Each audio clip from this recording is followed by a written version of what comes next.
అమరావతిలో జరుగుతున్న అభివృద్ధిని చూసి వైసీపీ నేతలు తట్టుకోలేకపోతున్నారని విజయవాడ ఎంపీ కేశినేని చిన్ని అన్నారు. అమరావతి రైతులు వైసీపీకి వ్యతిరేకంగా నిరసన చేస్తే దాడులు చేశారని ఆరోపించడం సబబు కాదన్నారు. గతంలో గుడివాడ టీడీపీ కార్యాలయంపై, మాచర్లలో బొండా ఉమపై చేసిన వాటిని దాడులంటారని అన్నారు.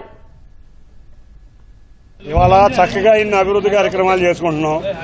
మేము ప్రతి చోట వెళ్ళి ఏం అభివృద్ధి జరుగుతుందో చెబుతున్నాం. ఒక్కరోజు కూడా ఈ గొండల ప్రాంతంలో పెద్ద పెద్ద రాజకీయ నాయకులు ఉన్నారు. ఎవరైతే అమరావతికి వెళ్ళిన పెద్ద రాజకీయ నాయకులు అందరూ ఉన్నారు. ఒక రాయి మట్టి కూడా వేయలేదు. వాళ్ళ పొలాలకు కూడా రేట్లు వచ్చే విధంగా మేము ఇక్కడ శంకుస్థాపన చేశాము. కాబట్టి వాళ్ళ కుటుంబ ఆస్తులు కూడా పెరుగుతాయి. అదేవిధంగా ఇప్పుడు నిన్నైతే ఎవరైతే దాడికి వెళ్ళారో వాళ్ళందరూ గతంలో మా ప్రభుత్వంలో ఉన్న పార్టీ ఆఫీసుని దాడి చేశారు. మాకు ఇక్కడ ఉన్న నాయకుల మీద దాడి చేశారు. అమరావతిని వద్దు మావిగన్న అన్న నాయకులు ఉన్నారు. కానీ వాళ్ళు వెళ్ళి అమరావతి నాయకుల మీద మొసలికి అన్నీరు కాడుస్తున్నారు. మేము అభివృద్ధి చేస్తున్నాం, ప్రజల్లో ఉంటున్నాం, అభివృద్ధి చూపిస్తున్నాం. అమరావతిలో రోజు అభివృద్ధి జరుగుతుంది. తట్టుకోలేక ఇటువంటి వ్యాఖ్యానాలు చేస్తున్నారు. నిజంగా దాడి అంటే నిన్నేం దాడి జరగల. మా బోండా ఉమా గారి గుడివాడ వెళ్ళినప్పుడు ఏం జరిగింది, మాచర్లు ఉన్నప్పుడు ఏం జరిగింది, ఆయన కారు మీద ఏ విధంగా కత్తులు, రాడ్డులు, గన్నులతో రాడీ చేశారో మనం చూసాం. నిన్న రైతులు నిరసన చేస్తే దాన్ని దాడంటే దాని ఇంతకన్నా హాస్యాస్పదం ఇంకేం లేదు.